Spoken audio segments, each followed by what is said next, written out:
വയനാട് ദുരന്തത്തിന്റെ പശ്ചാത്തലത്തിൽ കോർപ്പറേഷന്റെ നേതൃത്വത്തിലുള്ള ഓണാഘോഷ പരിപാടികൾ റദ്ദാക്കിയ തീരുമാനം പുനഃപരിശോധിക്കണം എന്നാവശ്യപ്പെട്ടാണ് പുലിക്കളി സംഘങ്ങൾ മേയർക്ക് നിവേദനം നൽകിയത്. പുലിക്കളി റദ്ദാക്കിയതോടെ പുലിക്കളി സംഘങ്ങൾ പ്രതിസന്ധിയിലേക്ക് നീങ്ങിയതോടെയാണ് തീരുമാനം പുനഃപരിശോധന നടത്താൻ സംഘങ്ങൾ കത്ത് നൽകിയത്. പുലിക്കളിക്കായി പല സംഘങ്ങളും നേരത്തെ തന്നെ ഒരുക്കങ്ങൾ ആരംഭിച്ചിരുന്നു. പുലിമുഖങ്ങളുടെ നിർമ്മാണവും പുലികളുടെ ട്രൗസർ നിർമ്മാണവും കഴിഞ്ഞു. ടാബ്ലോ തുടങ്ങിയ മറ്റിനങ്ങൾ പണി പൂർത്തിയായിക്കൊണ്ടിരിക്കുന്നു. പുലിക്കളിയുമായി മുന്നോട്ടു പോയ പുലിക്കളി സംഘങ്ങൾ കടം വാങ്ങിയും പുലിവേഷക്കാർ, പുലി വരയ്ക്കുന്ന മെയ്യെഴുത്ത് ആർട്ടിസ്റ്റുകൾ, ടാബ്ലോ, പുലിക്കളി മേളം എന്നിവയ്ക്ക് അഡ്വാൻസ് തുക നൽകുകയും ചെയ്തു.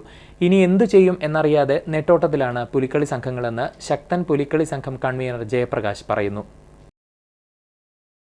ഞങ്ങളെല്ലാവരും ഞങ്ങൾ ഈ 9 സംഘങ്ങളും ഈ വയനാട് ദുരന്തത്തിൻ്റെ ആ വിഷമത്തിൽ തന്നെയാണ് ഞങ്ങൾക്കത്. പക്ഷെ ഞങ്ങൾ പറയുന്നത് നമുക്ക് ഇത്രയും കാലം കൊണ്ട് നമ്മളിത് ഒരു വർഷത്തെ തയ്യാറെടുപ്പാണ്.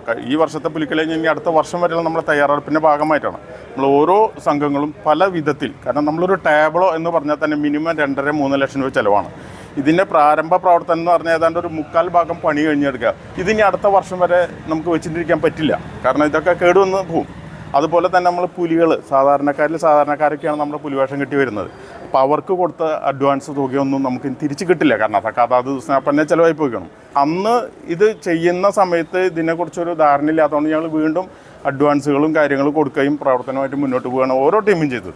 ഇനിയിപ്പോൾ കോർപ്പറേഷൻ്റെ ഭാഗത്ത് നിന്ന് എന്തെങ്കിലും ചെറിയ വിട്ടുവീഴ്ചകളോ കാര്യങ്ങളോ ഞങ്ങളും സഹകരിക്കാൻ തയ്യാറാണ്.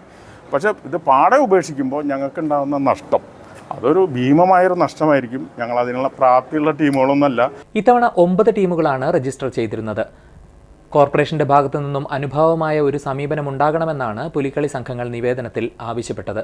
പുലിക്കളി ആലോചിച്ച് തീരുമാനം അറിയിക്കാമെന്ന് മേയർ അറിയിച്ചു. അതേസമയം കഴിഞ്ഞ ദിവസം ഒരു വിഭാഗം കുമ്മാട്ടി കൂട്ടായ്മ യോഗം ചേർന്ന് ഓണാഘോഷത്തോടനുബന്ധിച്ചുള്ള കുമ്മാട്ടിക്കളി നടത്താൻ തീരുമാനിച്ചിരുന്നു.